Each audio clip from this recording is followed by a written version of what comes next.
Bonjour à toutes et à tous et bienvenue sur la radio et des Tranélope. Aujourd'hui, nous allons parler de l'alternance qu'il y a eu dans le gouvernement français en 1981, les différentes cohabitations politiques qu'il y a eu pendant la Ve République et pourquoi ces épisodes-là montrent que la Ve République est un régime stable et qui fonctionne. Avant que mes camarades ne s'étalent plus largement sur le sujet, j'aimerais vous offrir une petite définition d'une alternance politique. L'alternance politique correspond donc à la situation d'un régime politique où des courants, des tendances ou des partis politiques différents se succèdent au pouvoir. C'est le cas lorsque la majorité politique est renversée par l'opposition dans le respect des règles constitutionnelles lors d'une élection législative ou présidentielle, par exemple. Merci beaucoup et à la suite. François Mitterrand est le tout premier président de gauche de la Ve République, élu en 1981, pour un règne record de 14 ans. Dès son arrivée, il change le quotidien des Français avec des réformes historiques. Il abolit la peine de mort avec Robert Badinter, instaure la retraite à 60 ans et la 5e semaine de congés payés. C'est aussi le premier président à tester la cohabitation en gouvernant avec un premier ministre de droite et le bâtisseur à l'origine de la pyramide du Louvre et du traité de Maastricht.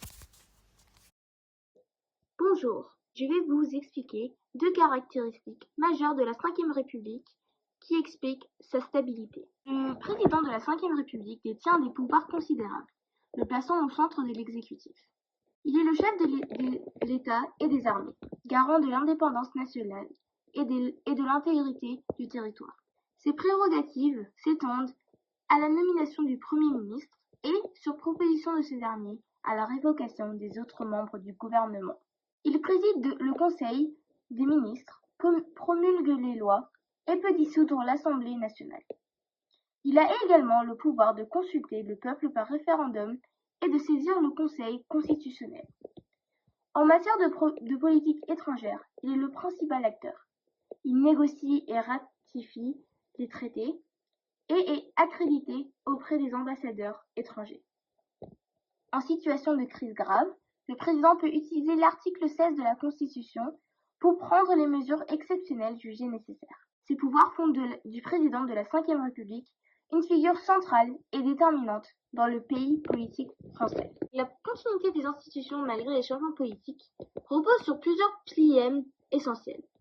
D'abord, le cadre constitutionnel lui-même, qui définit les règles du jeu et la structure de l'État, demeure généralement stable, assurant une base solide.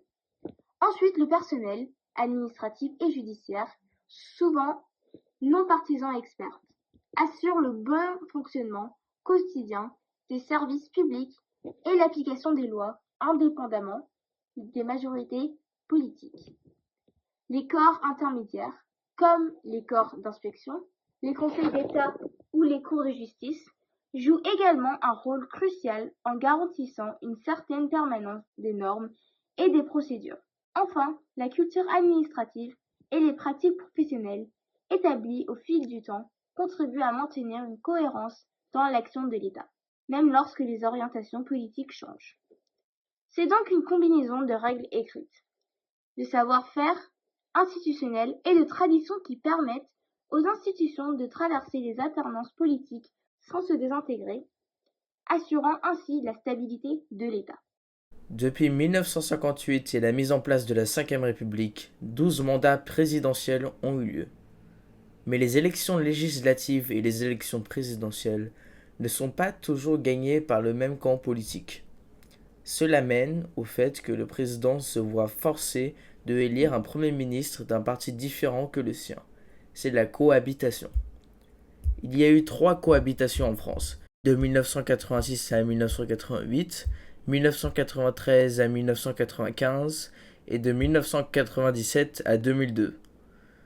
En 1981 par exemple, Mitterrand a été élu, marquant le retour de la gauche après 27 ans en France.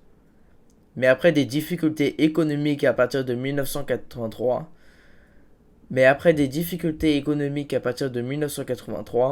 en 1986, un camp politique de droite remporte les élections législatives. En réponse à ceci, Mitterrand élit Jacques Chirac, un homme de droite, comme Premier ministre jusqu'en 1988, à la fin de son premier mandat présidentiel. Et on voit que pendant ces 2 ans, la France continue de fonctionner, juste avec un contraste politique et 2 rivaux à la tête du pays.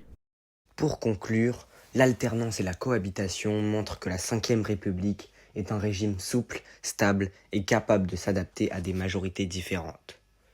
Voilà, cet épisode se termine ici. Un grand merci à vous de l'avoir suivi, mais l'aventure ne s'arrête pas là. Comme toujours, on se retrouve très vite pour une toute nouvelle histoire. À la prochaine!